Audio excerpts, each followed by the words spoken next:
Estamos a punto de celebrar en el mundo la Navidad.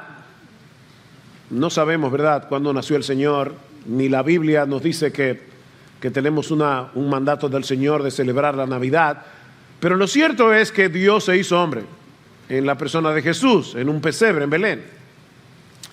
Y muchas personas tienen la idea equivocada de que la razón por la que Dios el Hijo se hizo hombre y murió en una cruz es porque esa era la única forma de aplacar la ira de un Dios Padre que no siente ninguna compasión por sus criaturas pecadoras.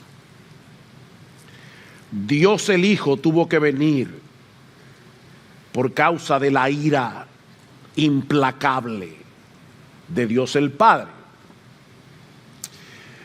Mis hermanos, nada puede estar más lejos de la realidad, porque existe un solo Dios que subsiste en tres personas, el Padre, el Hijo y el Espíritu Santo, y ninguna de las tres personas es más amorosa, es más misericordiosa, es más compasiva que la otra.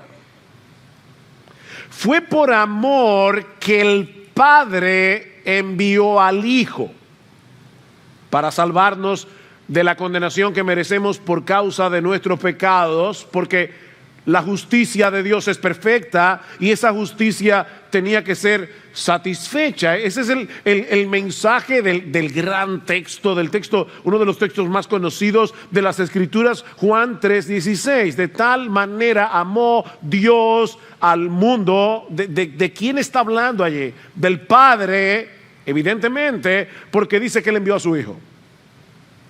De tal manera amó Dios, el Padre, al mundo, que envió a su Hijo para que todo aquel que en Él cree no se pierda, mas tenga vida eterna. Obviamente Juan 3:16 está hablando del amor del Padre. Fue el Padre el que por amor envió a su Hijo. Así que es completamente absurdo hacer algún tipo de distinción entre el amor del Hijo y el amor del Padre, porque el Hijo y el Padre son uno, dice en Juan capítulo 10, versículo 31. El que me ha visto a mí, ha visto al Padre, le dice el Señor a Felipe. Tampoco podemos hacer ninguna distinción entre el Dios del Antiguo Testamento y el Dios que se revela en el Nuevo, porque es el mismo Dios.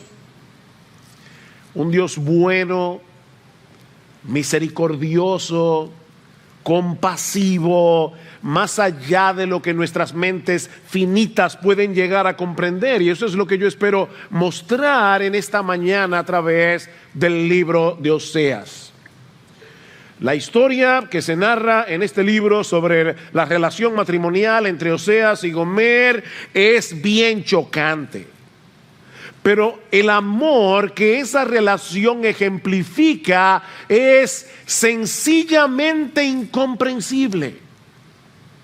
Ese Dios infinitamente santo, perfectamente justo, que no tendrá por inocente al culpable, que no pasará por alto nuestros pecados, ha decidido amar a los suyos con un amor que, mis hermanos, escapa a toda comprensión. Pablo dice en Efesios 3, yo le oro a Dios para que ustedes puedan entender el amor de Cristo, el cual es incomprensible. Que nosotros podamos entender el amor de Cristo, el cual escapa a toda comprensión. Y esa es mi oración en esta mañana. Este libro comienza como cualquier libro profético, cualquiera de los libros proféticos, ubicando el ministerio de Oseas en su contexto histórico. Veamos en primer lugar Israel en los días de Oseas, versículo 1. Palabra del Señor que vino a Oseas, hijo de Beeri, en días de Usías, Jotam, Acaz y Ezequías, reyes de Judá, y en días de Jeroboam, hijo de Joás, rey de Israel. Como la mayoría de ustedes saben, las 12 tribus que formaban la nación de Israel se dividieron durante los días de Roboam, el hijo de Salomón, quedando 2 tribus en el sur, Benjamín y Judá, que a partir de ese momento iba a ser conocido como el reino del sur o Judá y 10 tribus en el norte, que a partir de ese momento iba a ser conocido como Israel. Y fue mayormente para ese reino del norte, Israel, que Oseas ministró. Durante la historia de estos dos reinos, 19 reyes reinaron en el sur, 19 reyes reinaron en el norte. En el sur, la mitad de los reyes fueron temerosos de Dios. En el norte, todos fueron incrédulos. Tomando como punto de referencia a los reyes mencionados en el versículo 1, podemos decir con bastante certeza que Oseas comenzó su ministerio profético alrededor del año 750 antes de Cristo y concluyó cerca de la caída y cautiverio de Israel, el reino del sur, de manos de Asiria en el año 722 antes de Cristo.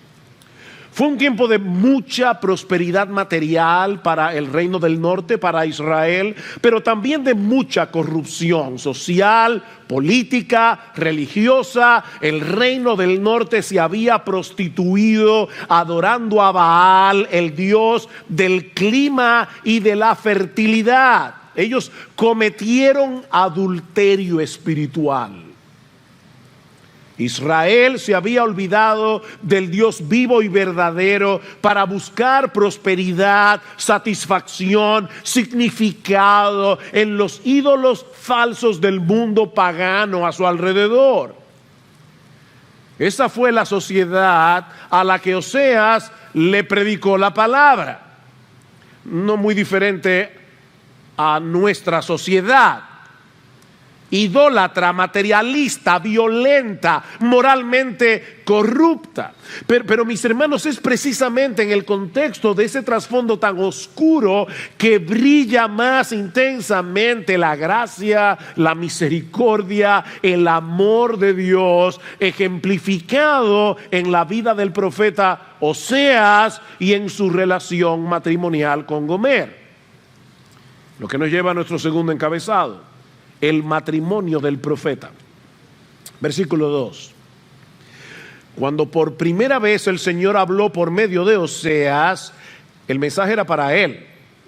El Señor le dijo: anda, toma para ti a una mujer ramera y engendra hijos de prostitución, porque la tierra se prostituye gravemente abandonando al Señor. Fue pues y tomó a Gomer, hija de Diblaim, y ella concibió y le dio a luz un hijo. Para muchos estudiosos de las Escrituras, esta orden divina plantea un serio dilema moral. Mis hermanos, ¿cómo es posible que Dios le haya pedido a uno de sus profetas que se case con una mujer así? En Levítico 21:7, Dios prohibió tajantemente que un sacerdote se casara con una mujer inmoral. La pregunta es, ¿acaso no debía aplicarse el mismo estándar para un profeta? Desde cualquier punto de vista, lo que Dios le estaba pidiendo a Oseas no parece encajar con lo que Él mismo nos enseña en su palabra acerca de la santidad del matrimonio. Pero Dios no solo le pidió lo que le pidió, sino que el Espíritu Santo inspiró a Oseas para que dejara su historia registrada en la Biblia. Qué raro, ¿verdad? Dios quería que tú y yo, en el año 2022, casi terminando, conociéramos esta extraña historia de amor. Ahora, debo aclarar que es muy probable que Gomer no haya sido una ramera, una mujer fornicaria, como dice la Reina Valera, en el momento en que se casó con Oseas. Recuerden que el profeta está mirando los hechos en retrospectiva, o sea, él está escribiendo la historia después que todas estas cosas sucedieron. Si yo le diera en esta mañana que mi esposa y yo nos conocemos desde niños y que estudiamos en la misma escuela en San Juan de la Maguana, lo cual fue verdad, o es verdad, yo supongo que todos ustedes van a entender que en ese tiempo no éramos esposos. Pero yo estoy diciendo mi esposa y yo, porque ahora estamos casados y yo estoy contando la historia después que pasó. Bueno, aparentemente es algo como eso lo que tenemos aquí. Y una prueba de eso lo tenemos en el versículo 2. Cuando por primera vez el Señor habló por medio de Oseas, el Señor le dijo: anda, toma para ti a una mujer ramera y engendra hijos de prostitución. O toma para ti una mujer ramera y a hijos de prostitución. Pero en ese momento Gomer no tenía hijos. Sin embargo, repito, como la historia se está escribiendo, mirando hacia atrás, el profeta está hablando como si ya los hijos estuvieran ahí. Ahora, de todos modos, Dios sí le estaba pidiendo a Oseas que le entregue su corazón a una mujer que lo iba a traicionar, a una mujer que lo iba a humillar públicamente. ¿Ustedes se imaginan cómo fue para Oseas el día de la boda? Ya él sabía de antemano. Todo el mundo se casa, ¿verdad?, suponiendo que su matrimonio va a ser feliz, esperando que su matrimonio sea feliz. Bueno, Oseas no tenía ninguna razón para esperar tal cosa, porque ya Dios le había dicho lo que iba a suceder con su matrimonio. Oseas, yo te estoy pidiendo que le entregues tu corazón a una mujer que no lo va a apreciar, a una mujer que te despreciará, a una mujer que terminará siéndote infiel. Y yo sé que esto suena chocante, porque lo es. Pero mis hermanos, la historia que está detrás de esta historia es 1000 veces más sorprendente. Porque tú y yo somos Gomer y Dios nos tomó por esposa si somos cristianos. ¿Por qué nos choca tanto que Dios le haya pedido a un hombre de carne y hueso que se case con una mujer ramera cuando él decidió casarse con una prostituta? Dios decidió casarse con una ramera, contigo y conmigo. ¿Te ofendes? Entonces tú no eres esposa del Señor. Porque si tú fueras esposa de Cristo, tú sabrías muy bien lo que la Biblia dice acerca de ti y acerca de mí. Oseas, mis hermanos, no es más que una sombra imperfecta de nuestro marido. Y tú y yo somos una sombra imperfecta de quien es Gomer. Cuando Dios nos escogió para ser suyos desde antes de la fundación del mundo, no lo hizo porque nosotros fuéramos atractivos a sus ojos. Él conocía perfectamente el tipo de personas que habríamos de ser antes de venir a Cristo. Y las veces que íbamos a pecar contra Él después de convertidos, incluyendo todas las veces que nosotros lo íbamos a abandonar por ir detrás de ídolos. ¿O ustedes creen que los cristianos no cometen el pecado de la idolatría? ¿Por qué ustedes creen que Juan termina su carta, primera de Juan, capítulo 5, versículo 20, diciendo: porque sabemos que estamos en el verdadero, en su Hijo Jesucristo, este es el verdadero Dios y la vida eterna, hijitos guardaos de los ídolos? ¿Por qué Juan termina una carta escrita para cristianos diciéndoles: hijitos guardaos de los ídolos? Porque tú y yo somos propensos a la idolatría.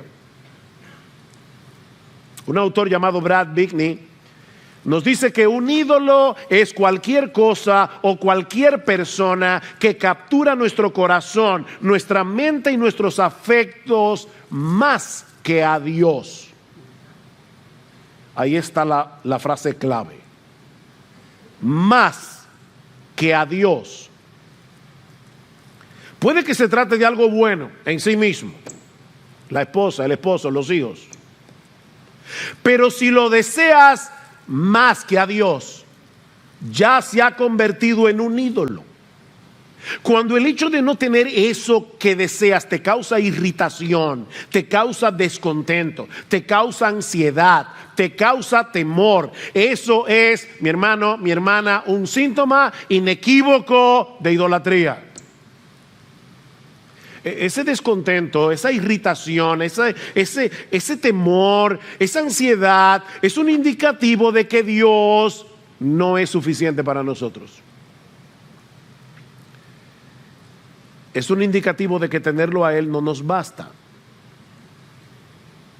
Tan pronto ese deseo desmedido se apodera de nuestro corazón, hemos cometido adulterio espiritual en la presencia misma de Dios. ¿Cuál es el primer mandamiento?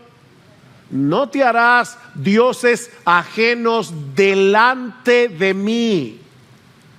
Esa frase es importante. Delante de mí, dice Dios. Todo lo que tú deseas más que a Él, escucha bien, mi hermano, es un altar idolátrico que estás colocando en la misma cara de Dios para hacerle infiel. No tendrás dioses ajenos delante de mi cara, dice Dios. Eso es como el esposo que pone la foto de su amante frente a la cámara, al lecho nupcial en la habitación matrimonial. ¿Se imaginan eso? Y aún sabiendo de antemano que en ocasiones tú y yo íbamos a hacer eso, Él nos escogió para ser los recipientes de su bendita gracia. ¿Qué dice Efesios 2? Él nos dio vida cuando estábamos muertos en nuestros delitos y pecados, en su bendita gracia. Nos espantamos, ¿verdad?, al leer la orden que Dios le dio a Oseas, pero mis hermanos, el mensaje del Evangelio debería resultarnos mucho más chocante. Ese Dios 3 veces santo, perfectamente justo, que le ordenó a Oseas que se casara con Gomer, es el mismo que decidió tomar a una mujer fornicaria para hacerla suya. Pero volviendo a nuestra historia, poco tiempo después de la boda, Gomer sale embarazada. Y dice en el versículo 3, no sé si notaron una palabrita pequeñita pero importante, que ella le dio a luz un hijo. O sea, que ese hijo era de Oseas. Valga la redundancia. Le dio a luz. Ese hijo ese varoncito era de Oseas. Y Dios le ordena que le ponga por nombre Jezreel, dice en el versículo 4. Esa palabra Jezreel tiene un doble significado, porque significa esparcir y plantar.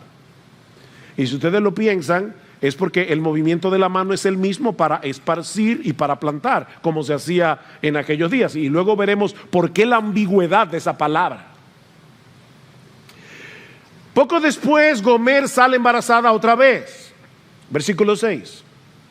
Ella concibió otra vez y dio a luz una hija. Noten que ahora no dice le dio a luz una hija.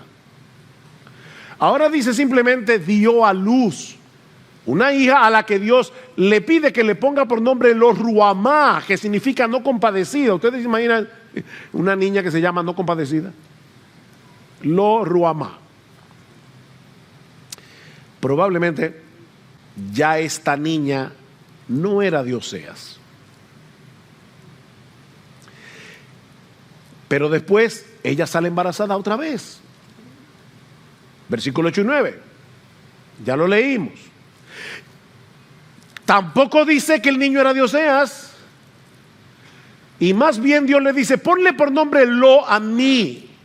O sea, no pueblo mío. Y ya Dios le está diciendo, ese tampoco es hijo tuyo. No pueblo mío. Ya este niño seguro que no era de Oseas. Y podemos imaginar, el que ha vivido en un pueblo pequeño, sabe cómo son las cosas en los pueblos. A estas alturas, Oseas era la comidilla del pueblo.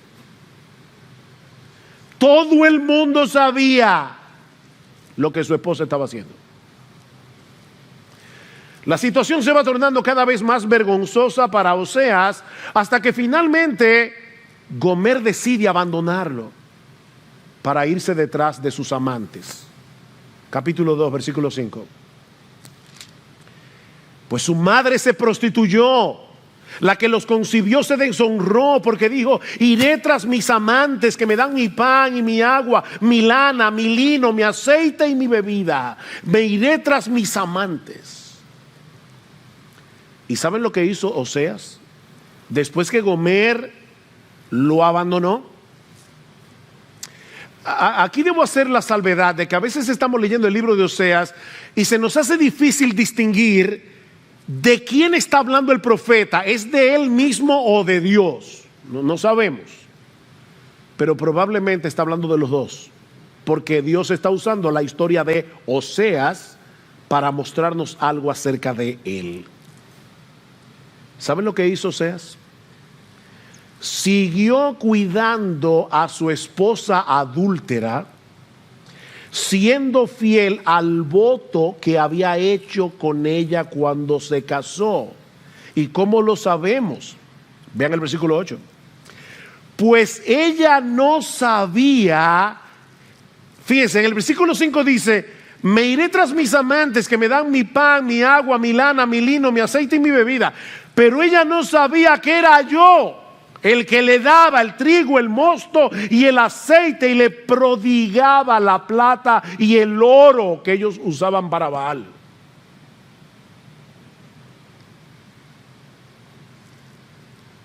Óigame, qué esposo. Qué esposo. Nosotros no sabemos de qué manera Oseas le hacía llegar a Gomer las cosas que ella necesitaba. Y un autor sugiere: quién sabe si Oseas iba a encontrarse con los amantes de Gomer y le decía: mira, yo sé que tú eres el amante de turno de mi esposa, y como yo sé que ella tiene necesidades, por favor llévale eso de mi parte. Y tal vez el amante llegaba a la casa y le decía: mira lo que te traje, y esta mujer insensata se le colgaba del cuello dándole las gracias. Ella no entendía, dice el texto, que era su marido el que la estaba cuidando. Ahora, yo sé que nos suena chocante, ¿verdad? Pero déjame hacerte una pregunta. ¿No es lo mismo que nosotros hacemos en el día de hoy cuando nos olvidamos que es Dios el que nos provee las cosas? De verdad, mira, vamos a ser honestos aquí. Yo no me imagino a ninguno de ustedes diciéndole al salario: gracias, salario, porque por ti puedo ir al supermercado. No me imagino eso. Pero en el fondo del corazón, nosotros olvidamos que ese dinero que tenemos en el bolsillo, si bien es cierto que lo conseguimos trabajando, fue Dios que lo proveyó. Porque fue Dios que te dio el trabajo y fue Dios el que te dio la capacidad para que tú hagas lo que tú haces.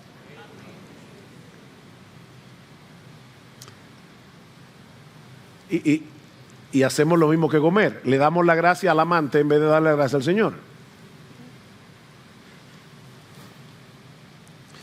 Mire, leyendo esta historia nos parece increíble que una mujer sea tan insensata como para serle infiel a un marido como Oseas. Pero ¿no es eso lo que nosotros hacemos cada vez que buscamos en las cosas creadas lo que solamente el Creador puede darnos? ¿No somos también tan insensatos? No lo olviden, mis hermanos, nosotros somos Gomer. Nosotros tenemos en los cielos un marido perfecto que nos ha bendecido con toda bendición espiritual en los lugares celestiales en Cristo, dice Pablo en Efesios capítulo 1 versículo 3. Y ha prometido, Filipenses 4:19, nuestro Dios suplirá todo lo que nos falta conforme a sus riquezas en gloria en Cristo Jesús. Ese es nuestro marido. Pero muchas veces nos alejamos de Él para ir detrás de nuestros ídolos, como si nuestro Dios no fuera suficiente. ¿Y saben lo que hace Dios? Si en verdad somos parte de su pueblo, Él encuentra la forma de hacernos reaccionar. Y si no puede despertarnos de nuestra locura por medio de su bondad, lo va a hacer por medio de su disciplina.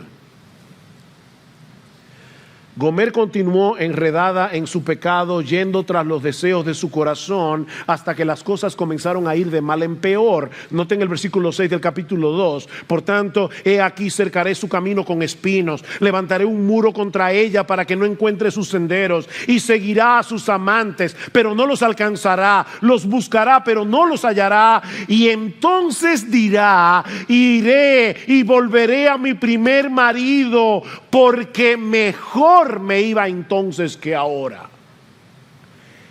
Eso era lo que Dios quería que Gomer dijera, que su esposa dijera. Oye, qué mal me ha ido con mis amantes, me volveré a mi primer marido. El propósito de la disciplina era hacer que esta mujer infiel volviera a su marido, porque el amor verdadero siempre busca dar lo mejor de sí. ¿Y saben qué es lo mejor que Dios tiene? Él mismo. La mejor bendición que Dios tiene para nosotros es Dios. Él no tiene nada mejor que darnos. Él sabe muy bien lo que vamos a cosechar si nos alejamos de Él para ir detrás de nuestros ídolos. Cuando buscamos significado, propósito, satisfacción, deleite, alegría en otras cosas fuera de Él. Dios lo sabe. Y es por eso que muchas veces Él nos deja cosechar las amargas consecuencias de nuestro pecado, hasta que digamos como el hijo pródigo: cuántos jornaleros en casa de mi padre tienen abundancia de pan, y yo aquí perezco de hambre. Me levantaré e iré a mi padre otra vez. El Señor quiere llevarnos a la sensatez de decir: iré y me volveré a mi primer marido, porque mejor me iba entonces que ahora.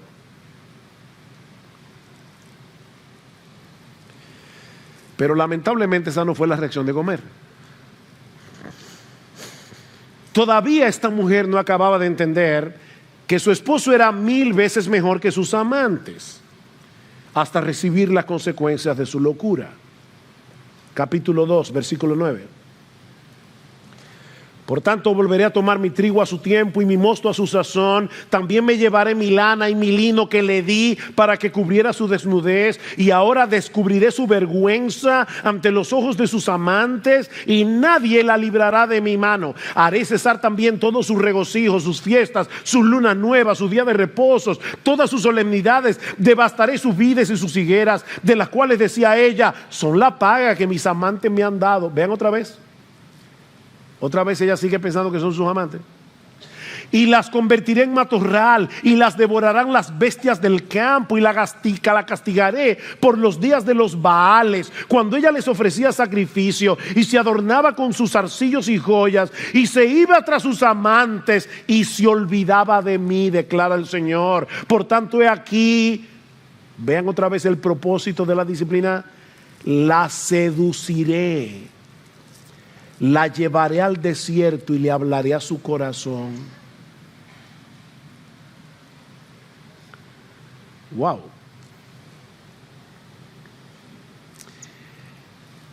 Eventualmente, Gomer fue desechada por sus amantes y tratada como una basura. Fue tal su degradación moral que Gomer terminó siendo vendida en el mercado de esclavos.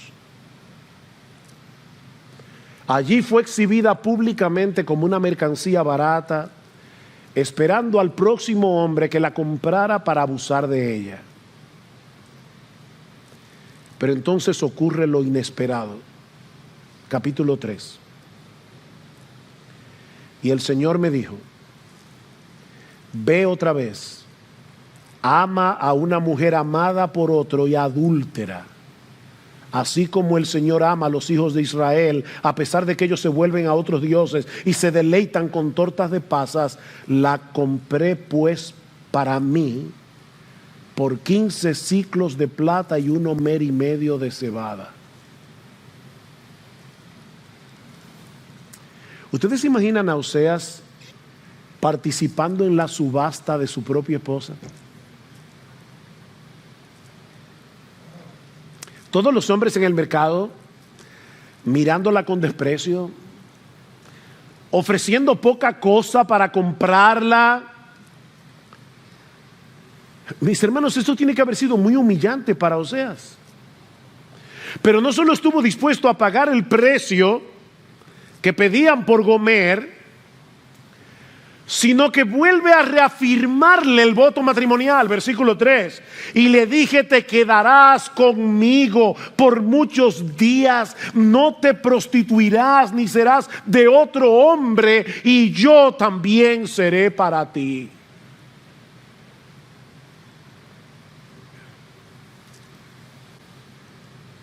Wow. Una vez más, Dios quiere recordarnos que la actuación de Oseas, por extraordinaria que parezca, no es más que un pálido reflejo de lo que Él hace por su pueblo. Versículo 4. Porque por muchos días los hijos de Israel quedarán sin rey y sin príncipe, sin sacrificio y sin pilar sagrado y sin efod y sin ídolos domésticos. Después los hijos de Israel volverán y buscarán al Señor su Dios y a David su rey, y acudirán temblorosos al Señor y a su bondad en los últimos días. Dios no le estaba pidiendo a Oseas que hiciera nada que él no estaba dispuesto a hacer por su esposa.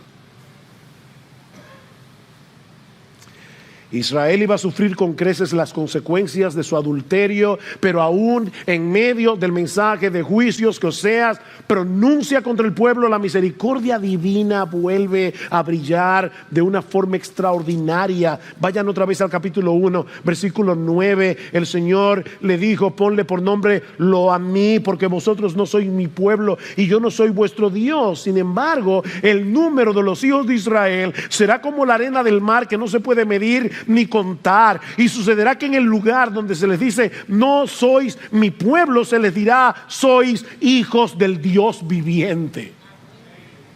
Y luego en el capítulo 2, versículo 23, la sembraré para mí. Ahí ven la ambigüedad de Jezreel. Los esparciré, pero luego la sembraré para mí. Otra vez. En la tierra, y tendré compasión de la que no recibió compasión, y diré al que no era mi pueblo, tú eres mi pueblo, y él dirá, tú eres mi Dios.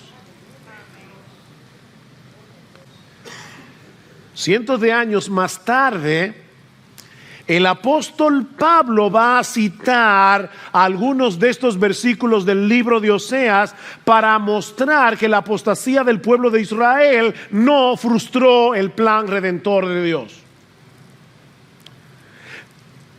Mis hermanos, ¿qué pasó con Israel cuando se fueron en cautiverio? Que se juntaron con otras naciones vecinas y se convirtieron en un pueblo gentil, igual que tú y yo. Así que Dios no solo se ha reservado un remanente fiel para sí, sino que también usó el pecado de su pueblo para llevar a cabo su obra de redención. Israel rechazó a su Mesías, provocó que fuera crucificado sin saber que en esa cruz Dios estaba mostrando su amor para con los vasos de misericordia que Él preparó de antemano para gloria. Romanos 9:23, a los cuales también ha llamado no solo de los judíos, sino también de los gentiles. Y para probar su punto, Pablo cita Oseas 2:23.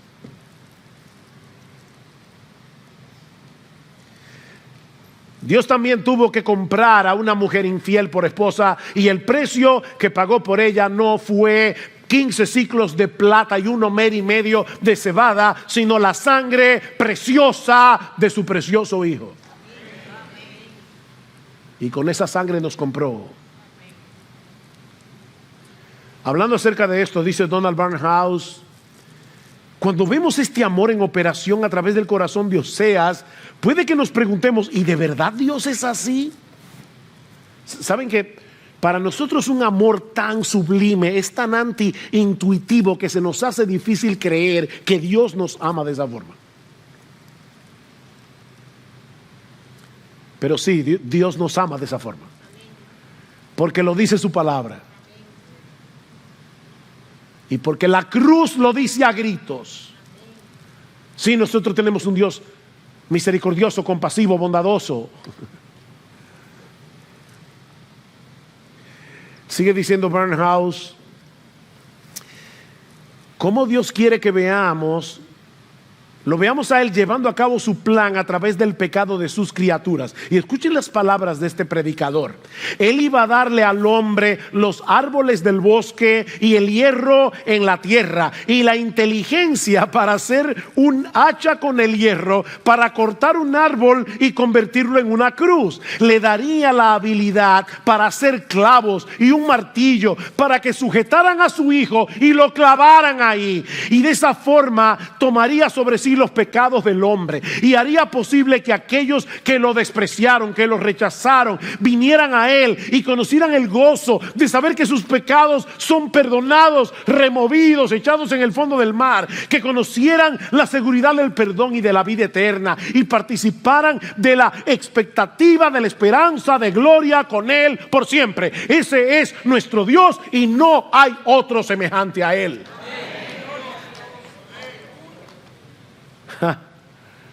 ¿Qué marido tenemos? Definitivamente Dios no es como nosotros.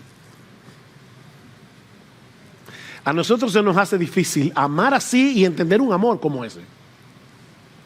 De hecho, hay un pasaje muy conocido en el libro de Isaías y muy mal interpretado. Se los voy a leer, ustedes se lo saben de memoria. La mayoría. Porque mis pensamientos no son vuestros pensamientos, ni vuestros caminos mis caminos, dijo Jehová, Isaías 55:8. Como son más altos los cielos que la tierra, así son mis caminos más altos que vuestros caminos, y mis pensamientos más que vuestros pensamientos.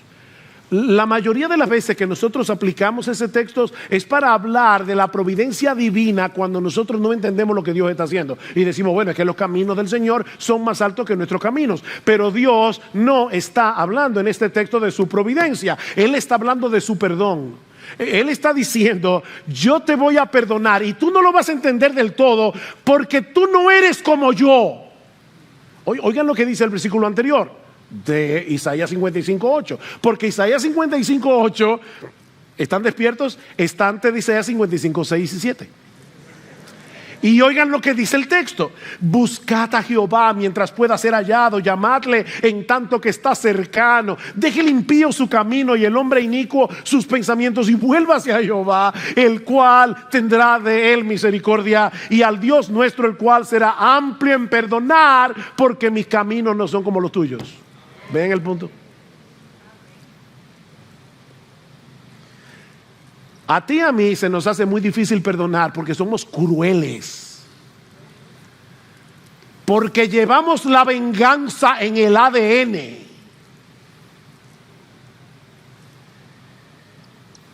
Pero nuestro Dios no es como nosotros. Él se deleita en perdonar. Él se deleita en misericordia, dice en Miqueas capítulo 7 versículo 18. Su amor es muy diferente.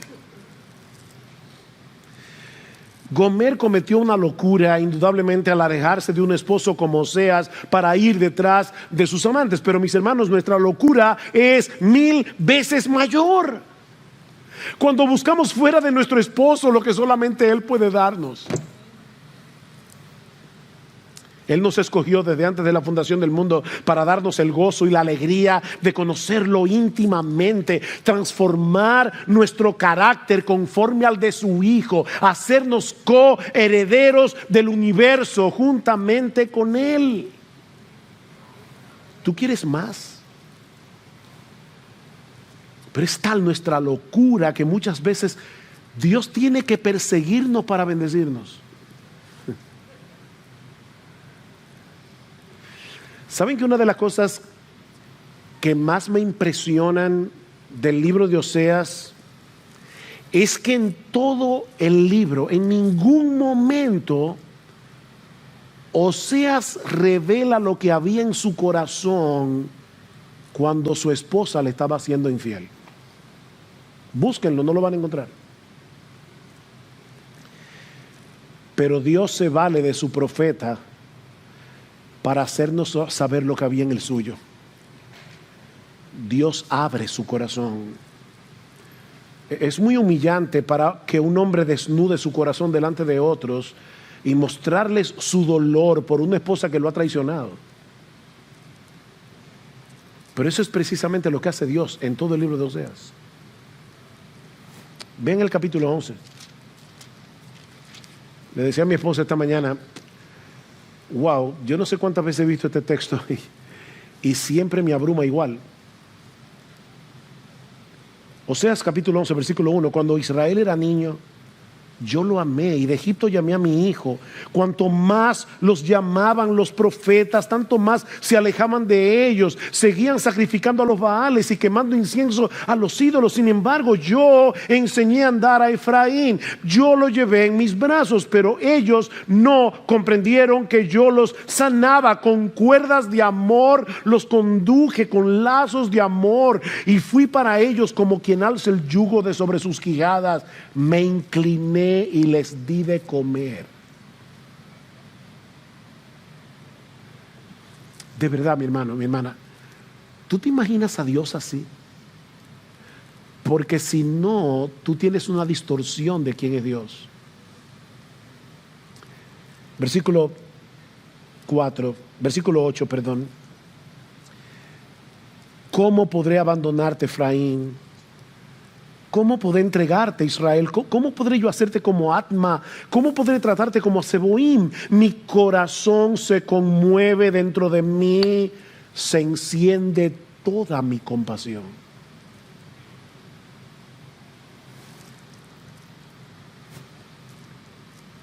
¿Escuchas los suspiros del corazón de Dios?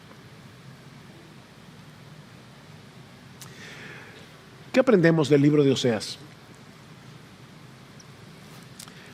Bueno, son muchas las lecciones que podemos aprender del libro, pero por causa del tiempo voy a limitarme a 2 o 3. Por un lado, este libro nos muestra la verdadera cara del pecado y cómo podemos luchar eficazmente contra él. Mis hermanos, cada vez que un cristiano busca fuera de Dios lo que solo Él puede darnos, estamos cometiendo adulterio espiritual. La razón por la que tú y yo pecamos es porque pensamos encontrar fuera de nuestro esposo algo mejor de lo que Él nos ofrece en Cristo. ¿Quieres luchar eficazmente contra los ídolos de tu corazón? Bueno, en primer lugar, identifícalos. Identifícalos. ¿Cuáles son esos ídolos contra los cuales tienes que luchar? Pídele a Dios en oración que te ayude a examinar con objetividad tu propio corazón. Déjame hacerte una pregunta. ¿Cuáles son los deseos que están controlando tus pensamientos y tus conversaciones? Porque de la abundancia del corazón habla la boca. ¿En qué tú sueñas cuando sueñas despierto? ¿Estás dispuesto a pecar para obtener algo que deseas o para retener algo que tú no quieres perder? ¿Tú estás dispuesto a pecar por eso? ¿Hay alguna cosa aparte de Dios que te haga sentir seguro? ¿Alguna cosa que tú creas necesitar aparte de Él para ser feliz, para que tu vida tenga propósito, para que tu vida tenga significado? ¿Cuáles son tus temores? ¿O qué te causa ansiedad? ¿Cuáles son las cosas que te irritan o te producen descontento? Porque todas esas cosas, los temores, la ansiedad, la irritación, son alarmas que Dios ha puesto en nosotros que nos ayudan a discernir cuando alguna cosa nos está interesando demasiado, cuando lo estamos necesitando más que a Dios. Son alarmas. Examínate a ti mismo y luego recuerda quién es tu marido. Recuerda el costoso amor con que Él te ha amado y los beneficios espirituales sin número que Él ha derramado sobre ti y desea seguir derramando por toda la eternidad. Medite en eso, mi hermano, hasta que el brillo pasajero del pecado se desvanezca por completo a la luz del invencible, inexplicable, soberano, inagotable amor de Dios, que nos escogió y nos buscó cuando estábamos muertos en nuestros delitos y pecados, y en el altar del matrimonio nos hizo suyos. Yo, Jesús, te tomo por esposa delante de nuestro Dios y prometo serte fiel en los sufrimientos y gozo, en pobreza y abundancia, en salud y enfermedad. Yo prometo amarte y alegrarte como tu compañero, no hasta que la muerte nos separe, porque yo seguiré siendo tu esposo aún después de la muerte.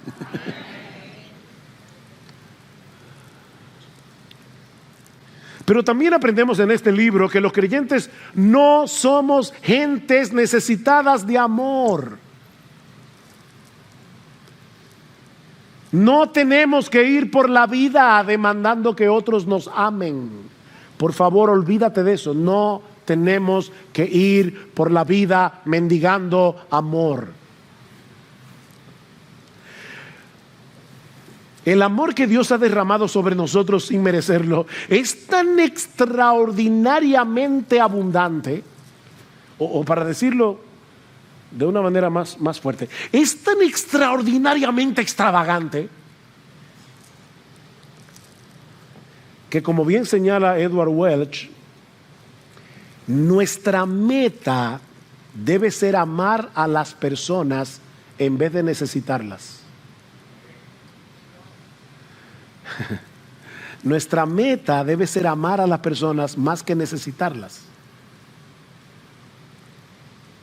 El Dios de los cielos nos rescató de la esclavitud del pecado, nos compró para sí al precio de la vida de su Hijo, para hacernos libres, para que pudiéramos disfrutar de su amor por los siglos de los siglos. Y ahora yo te pregunto, ¿de verdad nosotros somos personas necesitadas de amor?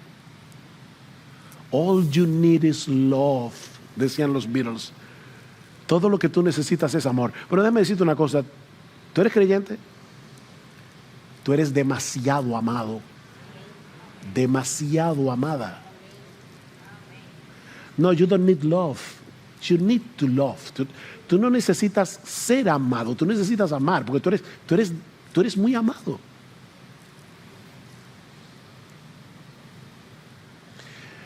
¿No deberíamos ir por el mundo buscando a ver a quién le hacemos partícipe del sobreabundante amor con que nosotros somos amados en Cristo?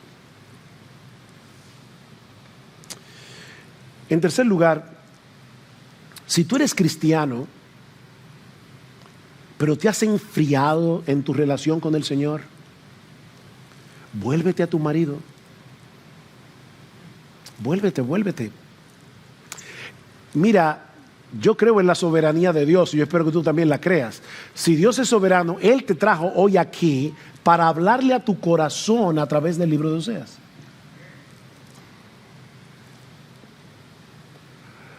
¿Acaso piensas que no hay remedio para ti? ¿Que tu condición espiritual es irreversible?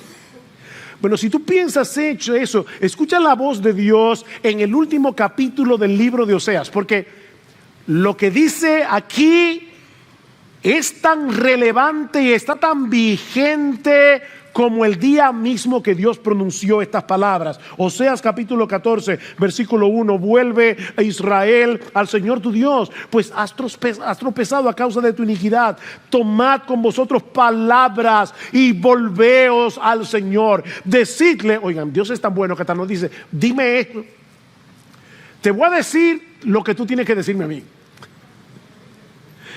Déjame decirte cómo acercarte a mí. Quita toda iniquidad y acéptanos bondadosamente para que podamos presentarte a ti el fruto de nuestros labios. Ven y dime eso y yo te voy a recibir con los brazos abiertos. Versículo 4, yo sanaré su apostasía, los amaré generosamente, pues mi ira se ha apartado de ellos. Seré como rocío para Israel, florecerá como lirio, extenderá sus raíces como los cedros del Líbano, brotarán sus renuevos y será su esplendor como el del olivo y su fragancia como la de los cedros del Líbano.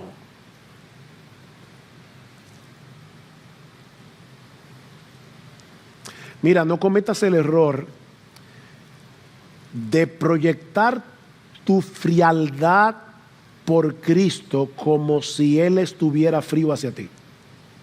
Porque nosotros muchas veces vemos la frialdad de nuestro corazón y la proyectamos en Jesús y pensamos que su corazón está tan frío como el mío. No, su corazón siempre está ardiendo de amor. Hasta cuando estamos como un témpano de hielo. ¿Qué dice Juan capítulo 13, versículo 1? Como había amado a los suyos que estaban en el mundo, los amó hasta el fin. Los amó hasta el tope. Aún sabiendo que Pedro lo iba a negar, aún sabiendo que todos los demás lo iban a abandonar, cuando él estuviera en la cruz, los amó hasta el fin. Alguien decía, refiriéndose a este texto de Juan 13, Jesús nos ama no como nosotros amamos hasta que nos traicionan. Jesús continuó a la cruz a pesar de la traición. Amamos hasta que nos abandonan. Jesús amó a través del abandono. Amamos hasta un límite. Jesús ama hasta el fin. No proyectes tu frialdad al corazón de Jesús. Porque si tú eres cristiano, Él te sigue amando hoy, ahora, así como tú estás, con el mismo amor con que Él te amaba cuando estaba derramando su sangre en la cruz para limpiarte de tus pecados.